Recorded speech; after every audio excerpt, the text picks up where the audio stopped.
Hari ini sudah hadir dua narasumber kita, yaitu Bapak Muh Nurkholis dan Bapak Agus Puji Priyono, yang akan membahas tentang pemahaman hak kewajiban dan resiko wajib pajak universitas dan lembaga pendidikan. Pengenaan PPh atas sisa lebih menurut PMK 68 PMK 03 2020.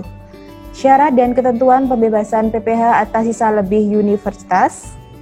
Konsekuensi dan resiko pemberlakuan PMK 68 per 1 Januari 2020, serta diskusi dan solusi atas masalah pajak universitas dan lembaga pendidikan. Oke, saya bacakan dulu CV singkat para narasumber kita pada pagi hari ini. Yang pertama adalah Bapak Nurkholis, beliau sangat luar biasa sekali. Beliau saat ini sebagai Managing Partner di kantor konsultan pajak Emenko, lalu sebagai komisaris di PT Mitranata Cipta Mulia. Beliau juga aktif sebagai narasumber berbagai seminar maupun workshop perpajakan. Selanjutnya adalah Bapak Agus Puji Priyono. Beliau juga sangat luar biasa. Beliau sebagai praktisi, akademisi, dan peneliti kebijakan hukum dan akuntansi perpajakan. Baik, langsung saja untuk kesempatan pertama, saya persilakan kepada Bapak Nurkholis untuk memberikan pemaparan materi, kurang lebih 30 menit ya Pak. Baik Mbak Tri.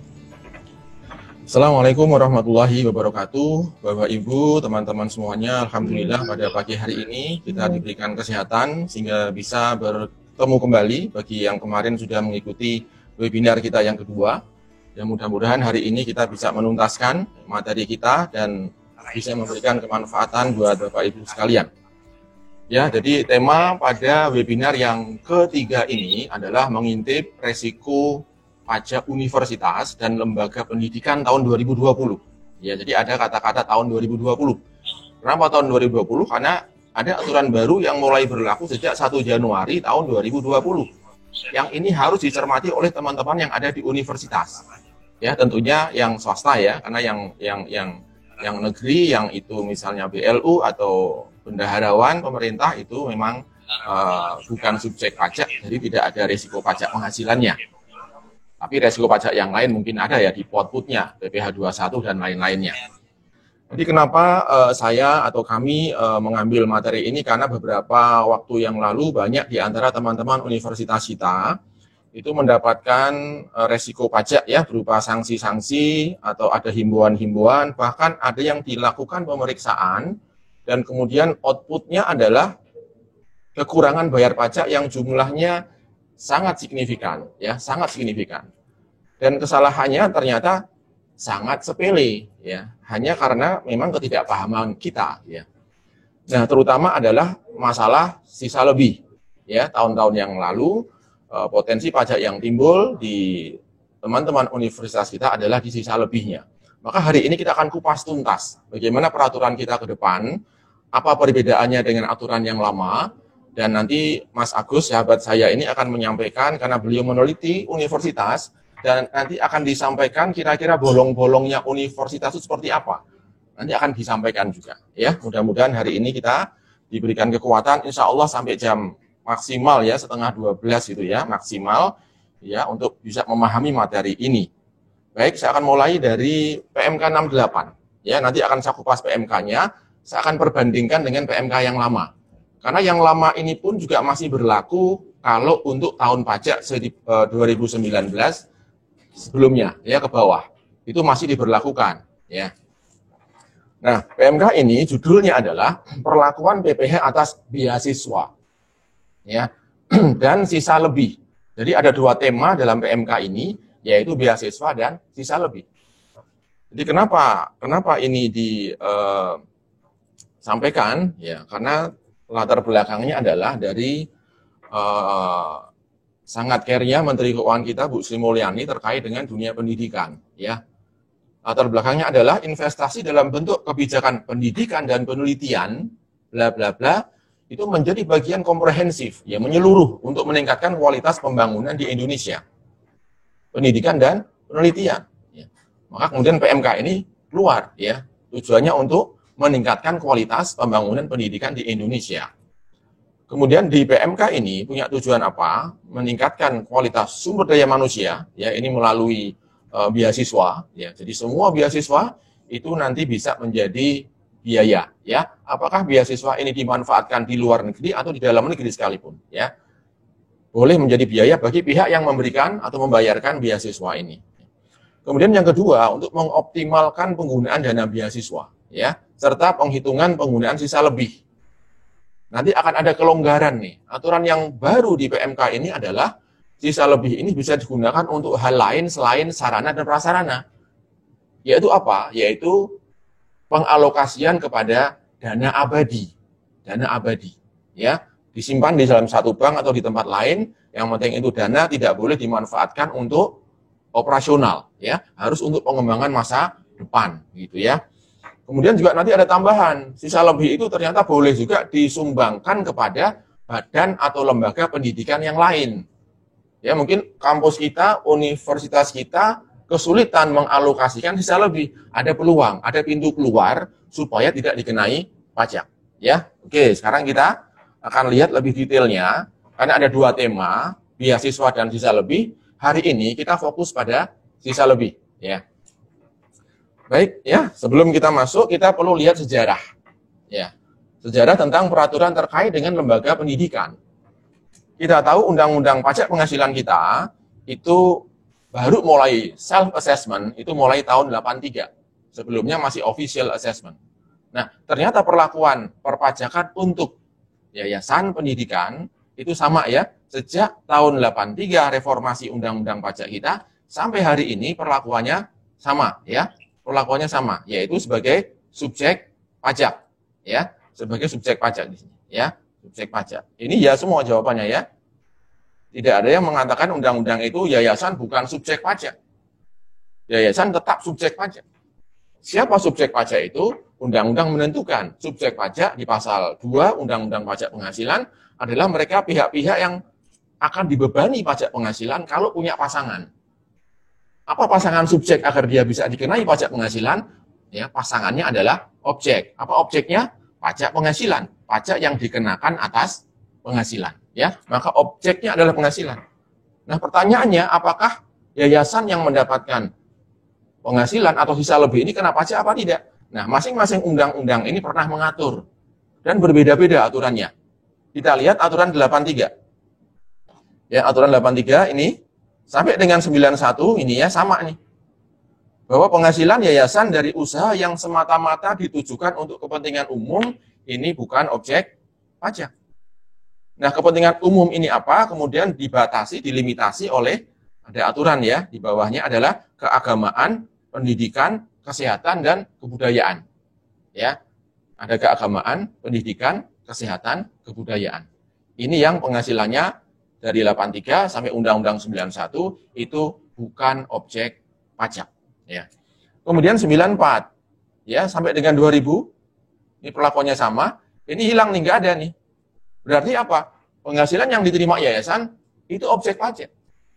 Mulai 94 yang berlakunya Januari 2095, penghasilan sisa lebih itu objek pajak di situ.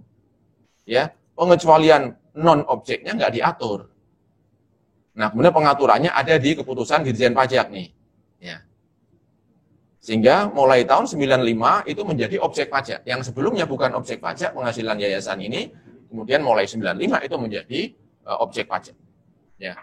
Hanya saja objek pajak itu kemudian juga tidak dikenai pajak juga. Karena ada perlakuan di sana ketika dipakai sisa lebihnya. Ya. Jadi sisa lebih ketika diterima di tahun yang bersangkutan itu objek pajak.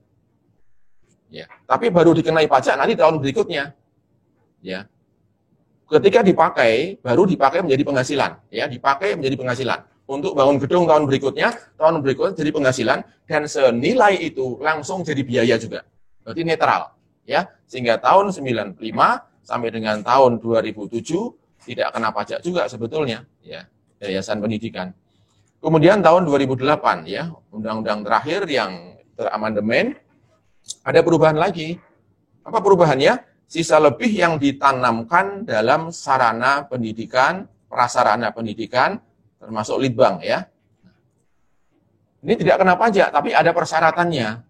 Apa syarat yang tidak kena pajak? Dalam 4 tahun itu harus dialokasikan kepada pengadaan atau pembangunan sarana prasarana pendidikan. Ya, itu diatur lebih lanjut di PMK 80. Nah, ini berlakunya hanya sampai 31 Desember 2019. Mulai 1 Januari 2020 berlakulah PMK 68. Ya. Termasuk juga pernah diatur juga terkait dengan PTNBH ini. SE 34 tahun 2017 PTNBH. Kita tahu ada perguruan tinggi negeri yang ditunjuk sebagai badan hukum. PTNBH, Perguruan Tinggi Negeri Badan Hukum, ada 11. Nah, itu ternyata juga sekarang sudah memiliki kewajiban perpajakan sebagaimana BUMN, ya, sebagaimana perusahaan swasta, ya. Oke, ini adalah sejarah dari perpajakan untuk lembaga pendidikan. Ya, sekarang kita fokus ke peraturan yang berlaku sekarang nih, sisa lebih, ya. Ini makhluk apa sisa lebih ini, ya? Kita lihat, ya. Yang dimaksud sisa lebih adalah, ya, merupakan selisih lebih, ya, selisih lebih. Selisih lebih, ya, persandingan, ya, antara penghitungan seluruh penghasilan yang diterima oleh universitas, kemudian ada pengecualian nih, selain penghasilan yang sudah dikenakan pajak final dan yang bukan objek pajak. Ini misalkan nih, dalam 1 tahun universitas kita mendapatkan penerimaan atau pendapatan 100 miliar, ya, 100 M misalnya. Di antara 100 M ini ternyata ada 5 M itu penghasilannya sudah kena pajak final, contoh bunga deposito misalnya. Maka ini kita keluarkan, ya, tidak perlu kita hitung sebagai bagian dari sisa lebih, ya. Yang kedua, ada kemungkinan di antara 100 M tadi ada katakanlah 3 M penghasilan yang bukan objek pajak. Ini pun kita keluarkan juga, tidak perlu masuk dalam hitungan, ya. Kemudian dikurangi dengan apa? Biaya untuk mendapatkan, menagih dan memelihara penghasilan. Ya, biaya kita kurangkan. Nah, pertanyaannya adalah apakah biaya ini biaya versi komersialnya atau versi fiskal? Nah, kalau yang penghasilan saja dikeluarkan, yang final dan yang bukan objek tadi, maka untuk biaya, ya logikanya, wajarnya juga harus dikeluarkan. Biaya untuk perolehan penghasilan yang final tadi. Biaya yang dikeluarkan untuk perolehan yang bukan objek pajak tadi penghasilannya. Atau biaya yang non-deductible. Ya, ada pasal 9 Undang-Undang PPH untuk menghitung penghasilan kena pajak, atau dalam konteks ini menghitung sisa lebih, maka ada biaya-biaya yang tidak bisa dikurangkan dari penghasilan. Ini pun juga berlaku untuk universitas. Jadi koreksi fiskal harus dilakukan, ya. Kemudian biaya operasional sehari-hari, ya ini ya. Adalah biaya yang mempunyai hubungan langsung atau tidak langsung dengan kegiatan usaha, ya. Yang ujungnya adalah untuk, nah ini ujungnya nih. Jadi setiap kos, setiap pengeluaran, setiap biaya yang ujungnya untuk memperoleh penghasilan universitas, ya, itu sebetulnya boleh menjadi biaya, ya, kecuali yang diatur di pasal 9 tadi. Ya, ada sumbangan, misalnya sumbangan yang tidak diperkenankan, misalkan kita nyumbang ada perayaan 17 Agustus di wilayah setempat, ada sumbangan ke sana. Nah, ini jelas-jelas tidak bisa diakui sebagai biaya, ya. Kemudian biaya untuk mendapatkan, menagih, memelihara penghasilan termasuk ada bantuan, sumbangan, harta hibahan. Ini boleh jadi biaya. Bantuan, sumbangan, harta hibahan. Ya, ini ada penegasan. Nah, yang penting bantuan ini tidak bisa kita berikan kepada pihak-pihak yang punya hubungan istimewa dengan kita, dengan universitas. Contohnya apa nih? Misalnya, yang kita sumbang adalah anaknya pengurus. Nah, ini ada hubungan istimewa. Maka sumbangan ini non-deductible. Tidak boleh jadi biaya. Ya. Kemudian misalnya, sumbangan kita berikan kepada supplier kita. Ya. Misal ada supplier buku nih ke kampus kita. Suatu ketika dia punya acara, kita sumbang. Mohon maaf, kita sumbang. Nah, sumbangan ini karena kita dengan dia punya hubungan usaha, ini nggak boleh jadi biaya. Jadi sumbangan itu betul-betul harus kita dengan dia itu putus. Tidak ada hubungan usaha, tidak ada hubungan kepemilikan, tidak ada hubungan penguasaan. Ya, ada 3 hubungan ini ya. Baik. Kemudian yang kedua, mohon maaf saya minum dulu ya.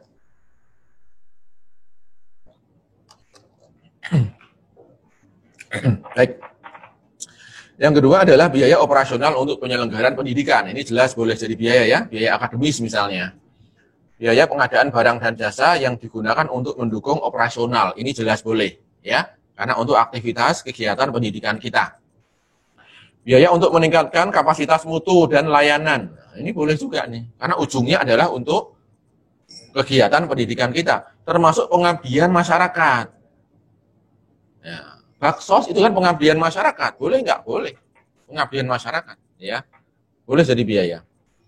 Baik ya, asalkan apa? Antara kita dengan dia tidak punya hubungan usaha, hubungan kepemilikan, hubungan penguasaan. Ya, apa contoh penguasaan? Misalnya, kampus kita ketuanya Pak Nurkholis, misalnya. Nah, saya kemudian kasih bantuan kepada satu yayasan lain yang ketuanya juga saya juga. Maka ini nggak boleh jadi biaya, karena apa? Ada hubungan penguasaan. Dia manajemennya Nurkholis, ini manajemennya pun juga Nurkholis. Ini nggak boleh jadi pengurang. Ya. Baik, kita lanjutkan. Ini contohnya nih. Ini contoh perhitungan sisa lebih. Ya. Contoh ya. Misalkan ada pendapatan dari mahasiswa 15, ya 15. Dari hibah 3, dari hibah pemerintah yang murni hibah. Jadi hibah kadang-kadang itu dibungkus ya. Kalau di undang-undang pajak kita kan ada kalimat begini, tidak termasuk objek pajak. Salah satunya adalah bantuan, sumbangan, atau harta hibahan. Hibah. Ternyata kan belum tentu semua hibah ini non-objek pajak. Kadang-kadang ada satu kalimat, ada satu bungkus kontrak yang judulnya hibah, misalnya hibah penelitian. Pertanyaannya adalah, apakah ini murni hibah atau ini pekerjaan? Jadi jangan hanya lihat namanya saja hibah, terus ini nggak kena pajak. Tidak. Lihat konteksnya, kontennya apa di situ. Ya. Tapi kalau hibahnya hibah murni, tanpa ada ikatan, tanpa ada persyaratan apa-apa, itu yang bukan objek pajak. Ya. Maka ini saya pisahkan ya, ada hibah penelitian, diberi hibah tapi kita disuruh kerja. Berarti itu pekerjaan sebetulnya, hanya judulnya saja yang hibah penelitian ya. Kemudian hibah murni ya, yang tidak ada ikatan misalnya. Ini 1M ya. Bunga deposito 600, dividen saham 500, ada unit usaha 200 misalnya. Ini jumlah pendapatannya. Ya, kita akan coba bandingkan perbedaan antara PMK 80 dengan PMK 68 ya, akan kita bandingkan. Kemudian beban akademis nih sama ya, ada akademis, ada umum, ada penyusutan aset yang sumbernya dari sisa lebih, ada aset yang bukan dari sisa lebih misalnya, kita pisahkan ya untuk lihat perbedaannya. Total kenaikan aset bersih atau labanya di sini ya, kalau akuntansi komersial, profit, laba, ya sama.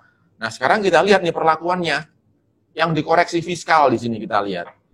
Kalau yang lama, kita tidak boleh menghitung ya, mengakui penyusutan dari aset yang kita beli yang uangnya bersumber dari sisa lebih. Itu nggak boleh disusut. Tapi sekarang di PMK 68 ini tidak perlu kita koreksi. Boleh untuk disusutkan ternyata sekarang. Ya, ini salah satu anugerah dari PMK 68. Ya, kalau yang lama ini harus dikoreksi. Ya. Kalau yang ini sama ya, penghasilan yang non-objek harus kita keluarkan. Mana yang non-objek? Hibah murni dari pemerintah.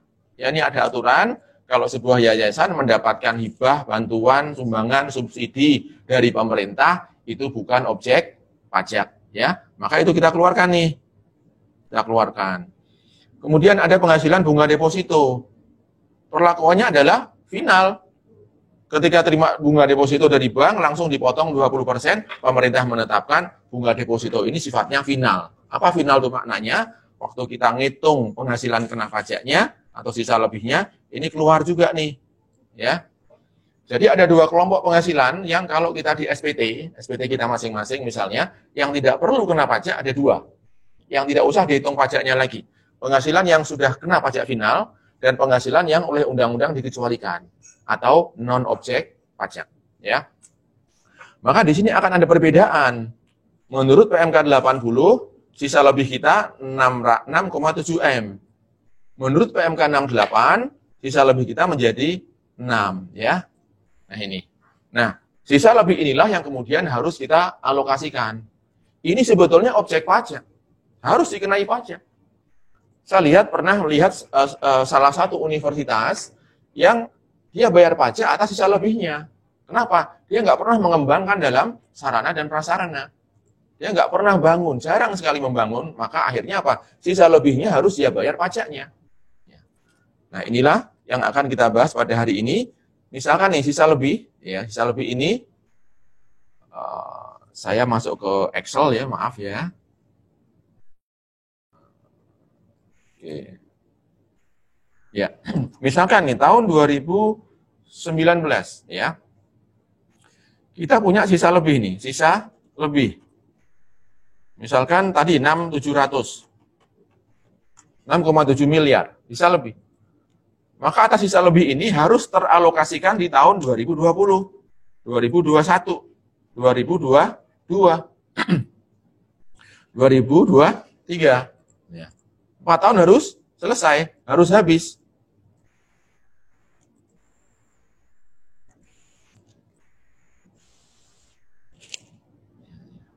Oke ya, saya besarkan sedikit Excel-nya. Nah, jadi 6,7 ini intinya apa? Universitas harus menyediakan uangnya. Ya. Padahal kalau kita lihat tadi, labanya berapa tuh? Bukan labanya ya. Laba sebetulnya itu 5,1. 5,1. Nah, gara-gara ada koreksi fiskal, dia harus menyediakan nih. Harus menyediakan berapa? 6,7. Nah, ini yang harus teralokasikan di dalam sarana dan prasarana ini, Sarpras. 2020 misalnya, dari 6,7 teralokasikan 700. Misalnya ya. Saya besarkan dulu. Ya. Saya kasih tanda minus ya. 700 teralokasikan. Tahun kedua teralokasikan 1 miliar. Tahun ketiga teralokasikan misalnya 2 miliar. Tahun keempat teralokasikan 2 miliar juga. Nah, maka dalam 4 tahun ini dia baru mengalokasikan sejumlah 5,7. Maka ada sisa di sini, sisa lebih yang tidak terpakai. 1M. Nah, inilah yang taxable. Ini yang kena pajak di sini. Jadi untuk bisa dikenai pajak sisa lebihnya ini ditunggu sampai akhir tahun keempat nanti. Akhir tahun keempat. Ya. Nah, nanti akan ada perbedaan. Apa bedanya PMK 68 sama PMK 80? Kalau PMK yang lama, sisa yang nggak terpakai ini akan dikenai pajak di tahun 2024. Ya. 2024, 1M ini baru dikenai pajak. Ya, karena dianggap tidak dipakai. 6,7 kok baru dipakai 5,7. 1M-nya kena pajak progresif. Ya, kena pajak 25%. Ya. Karena omset dia sudah di atas 50M, maka dia langsung kena 25%. Kalau sekarang sudah 22%, nanti 2024 sudah 20%. Sudah berubah lagi tarifnya. Tapi kalau di PMK yang sekarang, PMK 80, nah 1M-nya ini, PMK 68 maaf, 1M-nya kena pajaknya di sini. Ini bedanya. Di akhir tahun keempat. Nah ini, taxable-nya di sini. Nah ini bedanya, ya salah satu bedanya. Tapi intinya adalah ketika sisa lebih ini 4 tahun tidak dipakai, maka selebihnya ini akan menjadi objek pajak. Ya, cuman pengakuannya yang berbeda. Kalau dulu diakui di tahun kelima, setelah berakhirnya masa 4 tahun itu, kalau sekarang kita diakuinya di tahun keempat. Ya, saya balik lagi ke PPT kita. Ya, ini makna dari sisa lebih dan penggunaannya. Ya, kita lanjutkan. Nah, ini perbedaannya nih, perbedaan yang lain ya terkait penggunaannya. Ya. Kalau dulu boleh digunakan apa, sekarang boleh digunakan untuk apa. Nah, yang pertama ini pengadaan sarana kegiatan pendidikan termasuk peralatan kelas, ini inventaris ya. Dulu boleh, sekarang juga boleh. Ini nggak ada bedanya kalau ini ya. Bagian ini sama nih, nggak ada bedanya, ini sama. Yang kedua, nah ini yang berbeda nih. Kendaraan yang dimiliki oleh universitas untuk pegawai tertentu, bisa direkturnya, bisa pejabatnya lah ya, karena jabatan dan pekerjaannya, dulu nggak boleh nih. Sekarang boleh nih. Ini perbedaannya. Dan kendaraannya itu nggak diatur harus kendaraan apa. Ya, berarti kendaraan semewah apapun itu boleh. Kalau yang di atas diatur nih, kendaraan bis, ya, minibus, ya, kendaraan sejenis, berarti sejenis bis di situ, ya, kendaraan penumpang gitu ya. Baik, ya, jadi ini perbedaannya. Kemudian ada lagi bedanya, pembangunan dan pengadaan prasarana kegiatan pendidikan dan atau penelitian dan pengembangan termasuk gedung, tanah, laboratorium, perpustakaan, ruang komputer dan seterusnya. Kalau dulu aturannya sepanjang berada di lingkungan kampus. Dulu aturannya hanya di sini. Hanya di luar kampus saja. Sekarang juga tentunya masih boleh. Nah, bedanya adalah sekarang kalimatnya diganti menjadi yang lingkungan kampus tadi diganti menjadi asal berada di wilayah NKRI boleh. Ya, kampus kita di Jogja, kemudian kita misalnya punya asrama di Papua misalnya, maka itu boleh. Ya, bangun asrama di sana misalnya, ya. Maka ini boleh sekarang. Dulu nggak boleh nih, dulu nggak boleh ya. Dulu nggak boleh. Nah, kemudian dana abadi.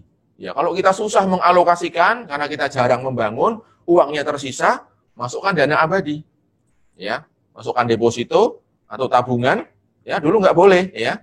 Dulu nggak boleh, sekarang boleh. Dulu nggak boleh. Sekarang oke, boleh ya.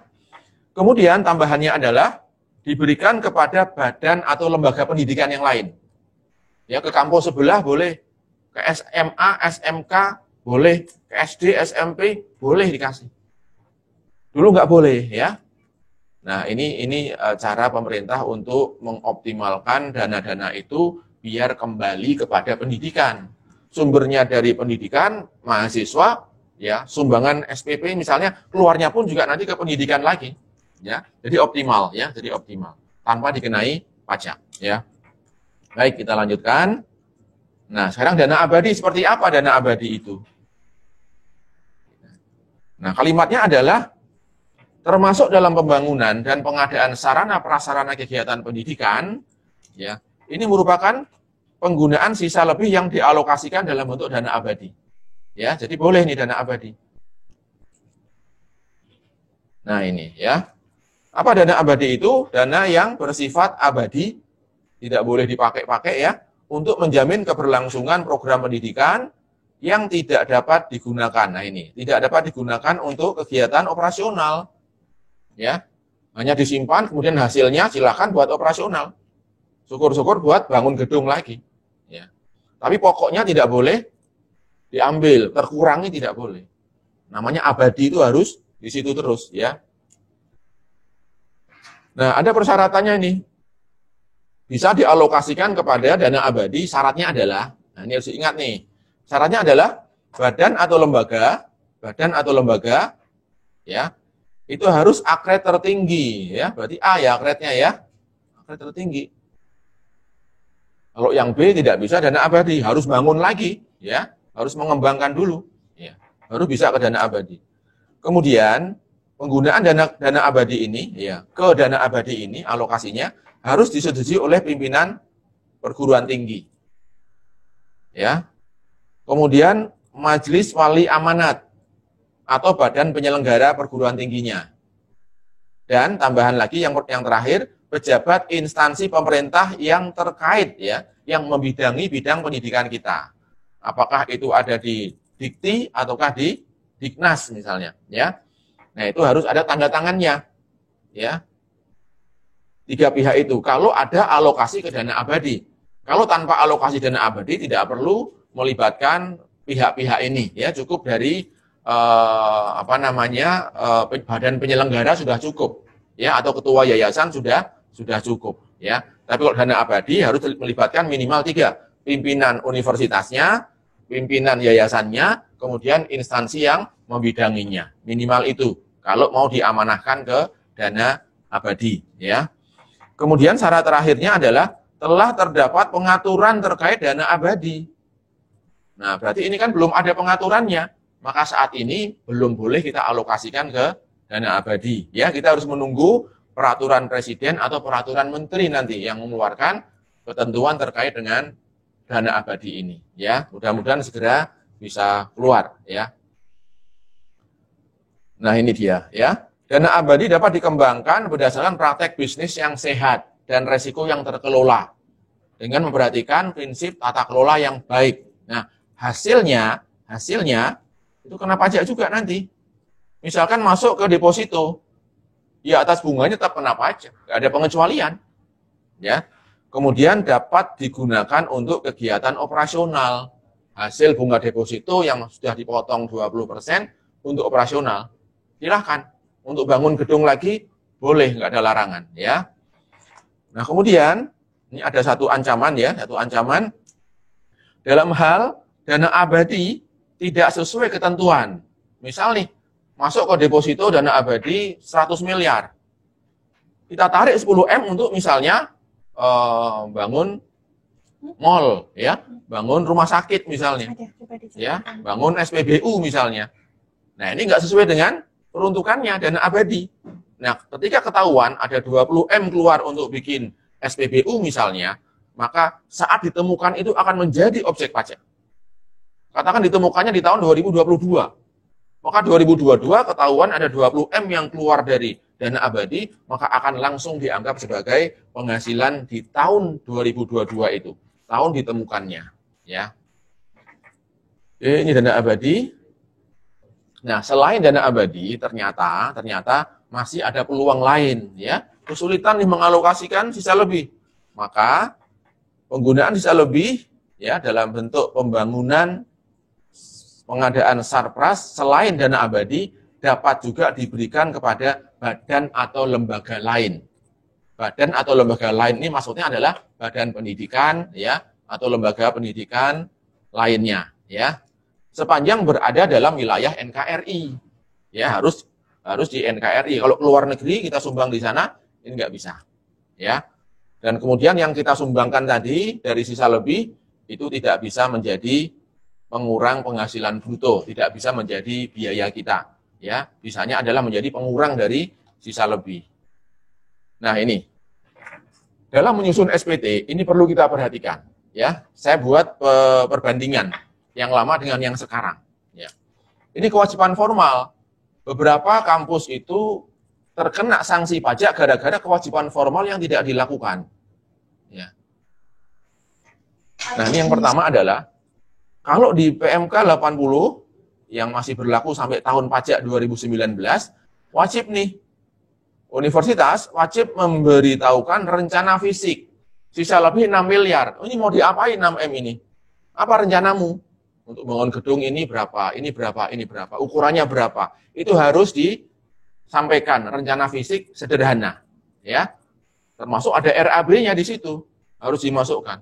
Wah, 6M ini akan habis dalam waktu sekian tahun, ya. Oke, kemudian ini wajib, ya. Sekarang tidak wajib bikin rencana fisik. Karena ini agak menyulitkan, ya, agak menyulitkan teman-teman di universitas. Maka sekarang nggak wajib. Ya, dulu wajib, ya. Tahun pajak 2020 tidak ada kewajiban. Kemudian ada tindasan yang harus kita berikan, tindasan, ya.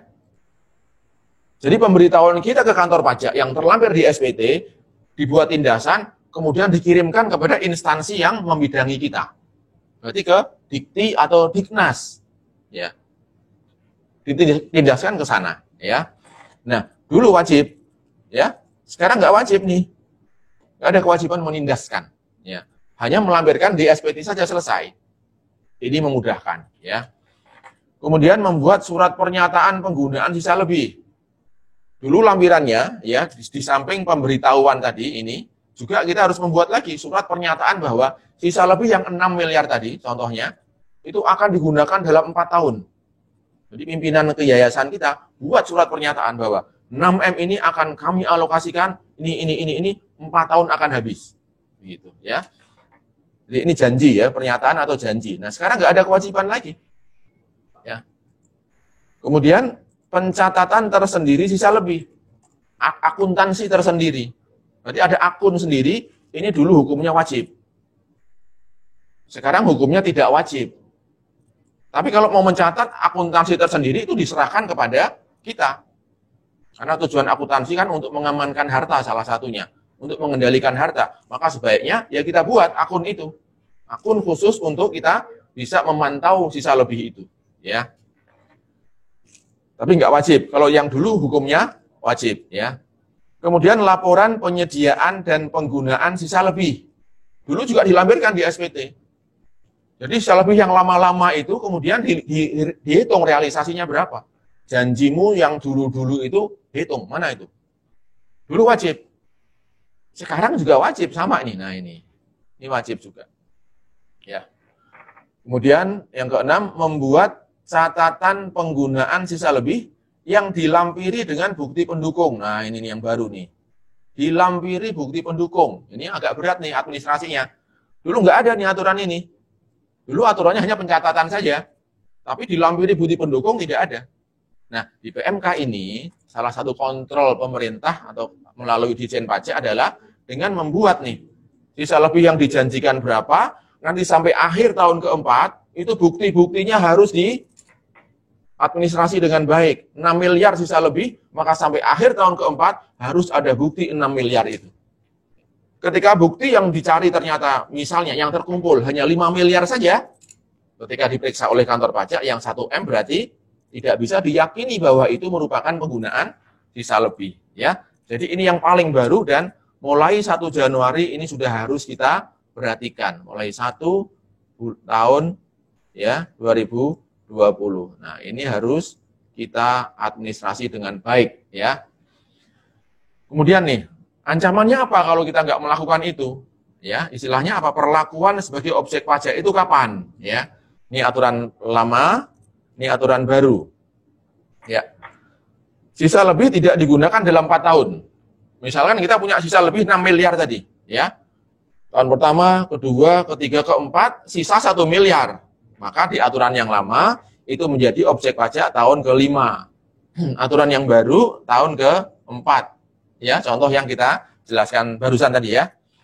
Yang kedua, sisa lebih digunakan untuk selain pendidikan dalam 4 tahun. Ya. Jadi misal 6M, ya, 6M tadi, ternyata dalam tahun kedua itu kita iseng nih, 1M kita ambil misalkan untuk masukkan ke deposito. 1M nih, ya. Atau kita untuk bangun pertokoan misalnya ya, kita bangun pertokoan untuk kita sewakan.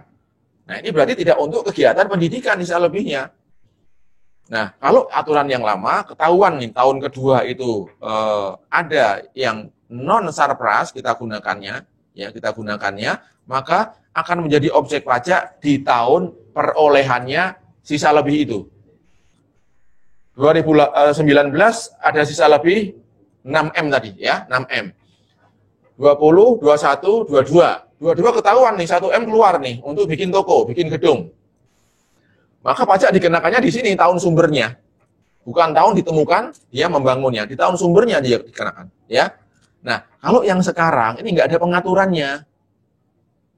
Dalam 4 tahun dia kemudian melanggar nih, ya, tidak untuk surplus. Kalau yang lama melanggar langsung ada hukumannya, ya, langsung ke tahun perolehannya kapan. Tapi sekarang nggak diatur lagi ternyata di situ. Artinya apa? Ini tetap akan ditunggu sampai akhir tahun keempat, ya. Jadi misalnya nih 6 miliar dapat tahun 2019, ya, 2001, 2022, 23, 24 misalnya, ya. Memang di sini ada misalkan 1M diambil deposito misalnya. Tapi selama 4 tahun ini dia bisa dapat buktikan, bisa membuktikan misalnya 6M itu ada buktinya semuanya. Berarti selain dia mengeluarkan deposito, yang 6M-nya memang teralokasi, ya, teralokasi. Berarti dia alokasi ada 6M ditambah 1M. Nah, 6M-nya ini nggak ada masalah, ya. 1M-nya pun juga nggak ada masalah. Karena yang diatur adalah penggunaan sisa lebih yang 6M ini. Ya, selama 4 tahun bisa dibuktikan, maka itu selesai, tidak ada masalah. Ya, kalau saya baca, saya tafsirkan dari aturan ini, karena nggak diatur di situ. Dulu diatur, ya. Kemudian ada kesalahan tidak membuat pemberitahuan, ya. Tidak membuat pemberitahuan, ya. Jadi yang ini pemberitahuan fisik rencana ini nggak dibuat nih misalnya, maka aturan yang lama akan menjadi objek pajak. OP itu objek pajak, ya. Objek pajak di tahun perolehannya. Ya, tahun 2019-nya itu jadi objek pajak. Nah, sekarang nggak diatur nih. Jadi nggak ada hukuman nih kalau dari PMK yang sekarang. Ya, kita nggak tahu nanti ada turunan lagi nggak nih PMK ini. Karena biasanya dari PMK ada peraturan dirjen, tapi ini belum keluar. Ya, mudah-mudahan memang nggak ada sanksinya. Jadi nggak diatur. Kalau dulu nggak ada pemberitahuan, ini akan dianggap objek pajak semuanya.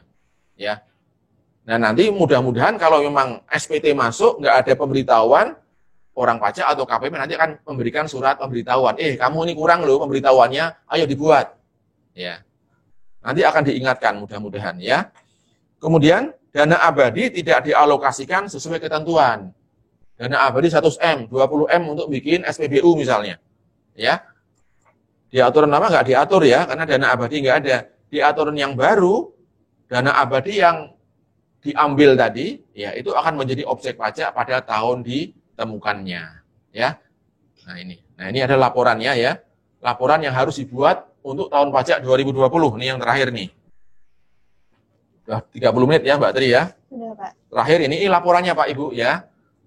Hanya selembar ini saja. Kalau dulu lampirannya macam-macam. Ada rencana bangunnya, ada RAB-nya, ada pernyataannya, bahkan ditindaskan. Ya. Sekarang cukup kita membuat laporan kurang lebihnya seperti ini. 3 menit lagi. Ya. Jadi laporannya bentar, maaf. Ya. Ini ya, tahun pajak ini 2018 misalnya, itu ada sisa lebih 1,5 M. Ya. Kemudian bentuk penanamannya apa? Masukkan di kolom ini. Ya, tahun pertama berarti 2019 terambil 200 juta untuk Sarpras. Tahun 2020 atau tahun keduanya nih ya, tahun keduanya ini untuk 250 Sarpras lagi. Tahun ketiga Sarpras lagi, tahun keempat Sarpras lagi. Yang 4 tahun 1,5 nih. Nah, ada sisa 50 juta yang belum teralokasikan. Nah, ini yang nanti akan dihitung pajaknya. Ya, akan dihitung pajaknya, ya. Kalau tahun-tahun yang lain ini semuanya habis nih di sini. Ya, di sininya kosong. Maka tidak ada pajak lagi gitu ya. Nah, kemudian di sini ada persetujuan ya, persetujuan ini. Nah, persetujuan ini ditandatangani kalau apa? Kalau kita punya dana abadi di sini. Kalau tidak ada alokasi ke dana abadi, kita nggak perlu tanda tangan ini. Ya, cukup seperti yang tahun-tahun lalu, yang tanda tangan hanya pimpinan perguruan tinggi atau lembaga kita, ya, atau yayasan kita. Ya, itu kira-kira mungkin yang bisa saya sampaikan. Ya, satu lagi ya, akuntansinya nih. Ya, ini penting nih. Sarana dan prasarana kegiatan pendidikan. Ini penting nih, terakhir nih ya, ini terakhir. Yang mempunyai masa manfaat lebih dari setahun. Dibebankan melalui penyusutan atau amortisasi. Nah, ini yang berbeda dengan akuntansi mungkin di tempat kita ya. Nah, di tempat kita mungkin ada kriteria materialitas. Kalau di pajak tidak mengenal materialitas. Di akuntansi kan ada nih, untuk mengakui sebuah aset, yang pertama dilihat masa manfaat. Asal lebih dari setahun, itu aset seharusnya. Yang kedua, materialitas.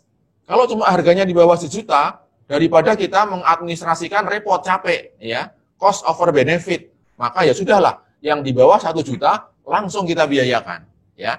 Itu secara akuntansi. Tapi kalau pajak, dia kriterianya hanya masa manfaat saja. Maka pembelian kalkulator bahkan seharga 50.000 secara pajak itu harus masuk aset.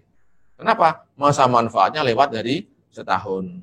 Tapi kalau dalam pelaksanaannya, kalau kita mengadministrasi yang kecil-kecil itu cost-nya lebih banyak daripada manfaatnya, ya silakanlah. Ya, akuntansinya tetap pakai policy yang akuntansi ya. Cuma nanti di SPT akhir tahun harus ngitung ulang itu repotnya ya. Ada koreksi nanti. Oke, saya lanjutkan. Jadi kalau asetnya diperoleh sebelum tahun 2020, 19 ke bawah. Ya, dulu kan nggak boleh disusutkan nih. Ya, ini ada peraturan, aset yang sebelum tahun 2020 nanti nilai sisa bukunya sesuai SAK, ya.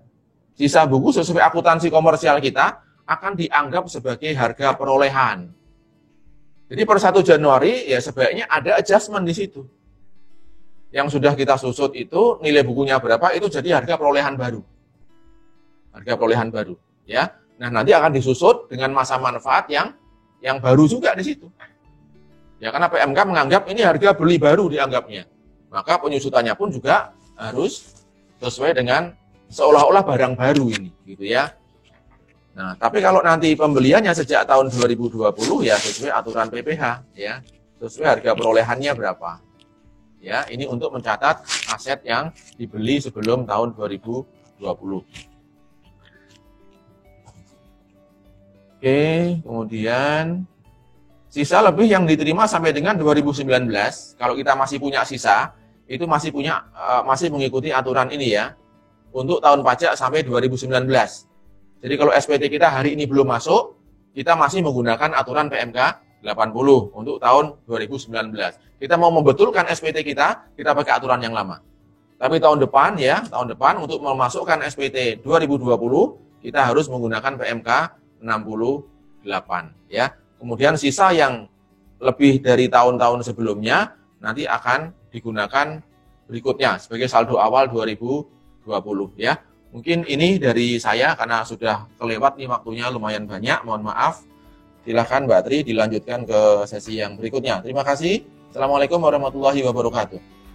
Waalaikumsalam warahmatullahi wabarakatuh. Terima kasih banyak Pak Nurkolis atas pemaparan yang sangat komprehensif. Mungkin kita bisa berikan virtual applause untuk Bapak Nurkolis.